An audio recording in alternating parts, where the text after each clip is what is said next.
আসসালামু আলাইকুম ভাই ও বোনেরা, কেমন আছেন? আশা করি সকলেই ভালো আছেন। আমিও ভালো আছি। আর আজকে যাচ্ছি আমি আমার কর্মস্থলে। গতকালকে বৃষ্টি থাকার কারণে সেরকম ভাবে আর কোনো কাজ করতে পারিনি। এর জন্য অনেক কাজ জমা পড়ে রয়েছে। আর আজকে গিয়ে সেই কাজগুলো আমাকে করতে হবে। তো আমি যাচ্ছি আমার কর্মস্থলে, দেখি আমাদের এলাকার বড় ভাই তার পোল্ট্রি ফার্মের পোল্ট্রি ছানার জন্য কিছু খাবার দাবার রেডি করছে এবং তা দেখে আমি আমার কর্মস্থলের দিকে রওনা হই। আর আমার কর্মস্থলে একটু দূরে থাকার কারণে আমি রাস্তায় এক জায়গায় বসে বিশ্রাম নেওয়ার চিন্তা ভাবনা করি। আর এখানে বসে একটু বিশ্রাম নেওয়ার পরে আবার আমি আমার কর্মস্থলের দিকে রওনা দেই। আর গতকালকে বৃষ্টি থাকার কারণে রাস্তার অবস্থা খুবই খারাপ। আর এই খারাপ রাস্তা শেষ হওয়ার পরপরই হচ্ছে আমাদের কর্মস্থল। আর এভাবে দেখতে দেখতে আমি আমার কর্মস্থলের দিকে চলে আসি। আর এটাই হচ্ছে আমার কর্মস্থল, যেখানে রয়েছে একটি সুমিল, একটি রাইস মিল, দুটোই একসাথে। আর এখানে আসার পরপরই সর্বপ্রথম আমি আমার পোশাক চেঞ্জ করে আমার কাজ শুরু করে দিই। আর এই নিচ থেকে গাছগুলো উঠিয়ে নিয়ে আমি সুমিলের সামনে রাখতেছিলাম চিরাই করার জন্য। আর এদিকে আমার এক কাকা আসছিলেন কিছু সাইজ কাট কেনার জন্য। যতটুকু কাট ওনার প্রয়োজন ছিল ততটুকু কাট আমি ওনাকে দিয়ে দিই। আর ওনাকে কাট দেওয়ার সময় বিদ্যুৎ চলে গিয়েছিল। আর রোদের তাপমাত্রাও ছিল অনেক, এর কারণে একটু খোলা জায়গায় গিয়ে বিশ্রাম নেই। আর কিছুক্ষণ বিশ্রাম নেওয়ার পর বিদ্যুৎ চলে আসে। আর প্রচন্ড পরিশ্রম ও রোদের কারণে আমার পোশাক ঘামে ভিজে যায়। এর কারণে আমি পোশাক পরিবর্তন করে আবার কাজ শুরু করে দিই। আর আমি যেটা নিয়ে যাচ্ছি সেটা হচ্ছে তেঁতুল গাছ। আর এটা দিয়ে তৈরি করব মাংস কাটার কাঠ। আর এই মাংস কাটার জন্য তেঁতুল গাছই হচ্ছে সর্বোত্তম কাঠ। আর এইভাবেই আমি আর কিছু কাঠ নিয়ে এসেছি চিরাই করার জন্য।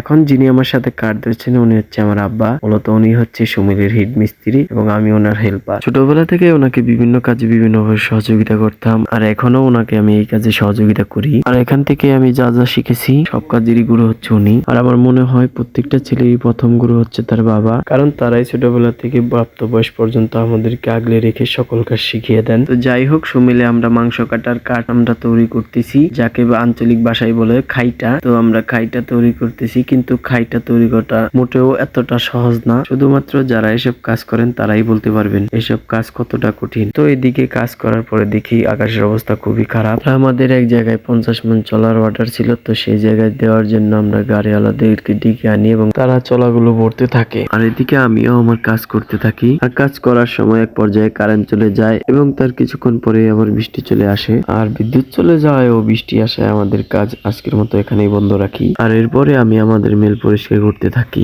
আর পরিষ্কার শেষ করার পর বৃষ্টি চলে যাওয়ার জন্য আমি বসে অপেক্ষা করতে থাকি। আর এদিকে গাড়িওয়ালারাও বৃষ্টির জন্য তাদের কাজ বন্ধ রাখে। আর কিছুক্ষণ বৃষ্টি হওয়ার পরই বৃষ্টি শেষ হয়ে যায়। আর বৃষ্টি শেষ হওয়ার পরই আমি মিল বন্ধ করতে থাকি। আর মিল বন্ধ করার পরই আমি ওখান থেকে চলে আসি। তো আশা করি সকলের কাছে ভিডিওটি ভালো লেগেছে এবং ভিডিওটি যদি ভালো লেগে থাকে তাহলে পাশে থাকবেন। আর পাশে থাকার জন্য চ্যানেলটিকে অবশ্যই সাবস্ক্রাইব করবেন। ফেসবুক থেকে যদি দেখে থাকেন তাহলে পেজটিকে ফলো দিয়ে রাখবেন।